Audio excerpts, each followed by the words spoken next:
శాలరీస్కి వేజెస్కి ఒక తేడా ఉంటుంది. శాలరీ అంటే మనసుతో మెదడుతో పనిచేసేటటువంటిది జీతం అంటాం.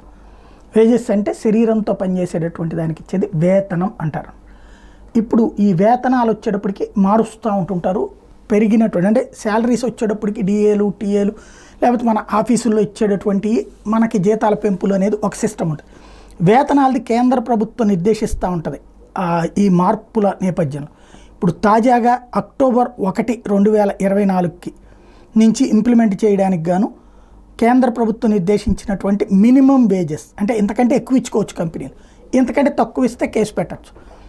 అన్స్కిల్డ్ లేబర్కి 20,358 రూపాయలు, సెమీ స్కిల్డ్ 22,568 రూపాయలు, స్కిల్డ్ లేబర్కి 24,804 రూపాయలు పర్ మంత్ ఇవ్వాలన్నటువంటిది కేంద్ర ప్రభుత్వం తీసుకున్నటువంటి నిర్ణయం. ఓ రకంగా చెప్పాలంటే ఈ రోజులలో సాఫ్ట్వేర్ కంపెనీల్లో కూడా 18,000కి 25,000కి తీసుకుంటున్నటువంటి రోజుల్లో దాదాపుగా వాళ్ళతో పోటీ పడేటటువంటి తరహాలో ఈ వేజెస్ ఫిక్స్ చేయడం ఒక ఎంత మంచి పరిణామం.